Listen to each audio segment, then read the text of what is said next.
Hello दोस्तों, नमस्कार। आप सभी विद्यार्थियों का अड्डा 247 पीसीएस के इस ऑफिशियल यूट्यूब चैनल में मैं सूरज सर एक बार फिर से बहुत बहुत हार्दिक रूप से स्वागत करता हूं।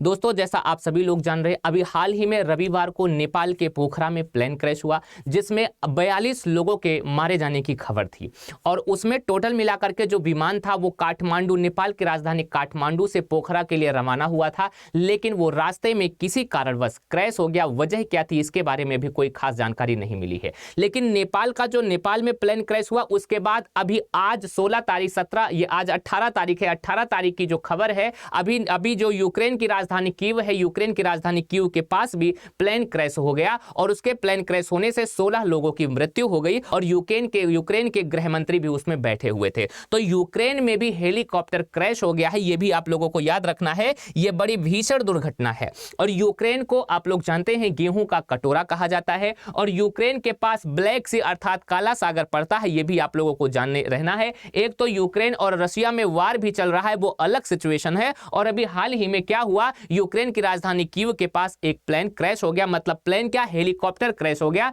जिसमें 16 लोगों के मारे जाने की खबर है और उसमें यूक्रेन के गृह मंत्री भी शामिल थे। यह भी आप लोगों को अच्छे तरीके से याद रखना। ये यूक्रेन के गृह मंत्री हैं, इनकी भी मृत्यु उसी में हो गई है। ये आप लोगों को अच्छे तरीके से याद रखना है, ध्यान रखना है। और यहां पर अगर कुछ बातें कहें आप लोगों के लिए, क्या लिखा है, यूक्रेन की राजधानी कीव में एक बड़ा हेलीकॉप्टर हादसा हुआ। इस हादसे में यूक्रेन के गृह मंत्री डेनिस मोनास्टकी की मौत हो गई है। ये गृह मंत्री वहां के थे, लेकिन वहां के राष्ट्रपति कौन है, राष्ट्रपति का नाम ध्यान रखना, जेलेंस्की वहां के राष्ट्रपति हैं। बुधवार को यूक्रेन की राजधानी कीव के बाहर ब्रोवेरी टाउन में एक हेलीकॉप्टर दुर्घटना ग्रस्त हो गया जिसमें क्या हुआ, 16 लोगों की मृत्यु हो गई और इसमें गृह मंत्री भी बैठे हुए थे, कई मंत्रालय के वरिष्ठ अधिकारी भी बैठे हुए। तो गृह मंत्री डेनिस मोनास्टकी का भी इसमें क्या हो गया है, देहावसान हो गया है। अभी यूक्रेन के पहले क्या हुआ था, नेपाल में। नेपाल हमारा पड़ोसी देश है, हमारे भारत देश के उत्तर में और चाइना के तिब्बत के दक्षिण में नेपाल आपका देश है जिसकी राजधानी काठमांडू है। नेपाल के काठमांडू से जा रही थी एक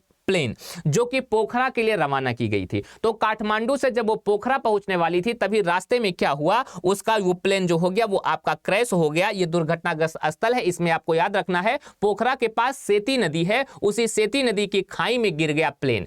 और इसमें ध्यान रखना एक दिन के लिए राष्ट्रीय शोक घोषित किया किसने, नेपाल ने। और कौन सा प्लेन था, यति एयरलाइंस का ATR 72 विमान था जो काठमांडू से पोखरा के लिए जा रहा था। इसमें कुल मिलाकर के 68 यात्री थे और 4 क्रू मेंबर थे, मतलब 72 लोग उसमें बैठ सकते थे आराम से। ये आपको याद रखना है। इस प्लेन में पांच कुल मिलाकर के भारतीय भी शामिल थे, ये भी आपको याद रखना है। और ये काठमांडू के त्रिभुवन इंटरनेशनल एयरपोर्ट से पोखरा के लिए उड़ान भरा था, लेकिन रास्ते में क्या हो गया, ये नेपाल वाला भी प्लेन क्रैश हो गया। ये नेपाल में मीटिंग बाकायदा की जा रही है, तो वजह क्या है, कारण क्या है, इसके बारे में भी जानकारी ली जा रही है। जैसे जानकारी जो कुछ भी आती है वो सारी जानकारी आप सभी विद्यार्थियों के सामने साझा की जाएगी, ये एकदम अच्छे तरीके से ध्यान रखिएगा। और दूसरी बात, कहीं ना कहीं ये बताया जा रहा है कि आपके जो प्लेन क्रैश हो रहा है उसके पीछे 5G कनेक्शन का भी कुछ ना कुछ रोल है। लेकिन 5G कनेक्शन का क्या रोल नेपाल के प्लेन क्रैश में है वो सारी डिटेल में आपको नेक्स्ट सेशन में बताऊंगा। तब तक के लिए आप लोग अपना ख्याल रखिएगा, इसी तरीके से पढ़ते रहिए। सेशन पसंद आए तो शेयर करते रहिएगा, लाइक करते रहिएगा और चैनल को आप लोग सब्सक्राइब करेंगे।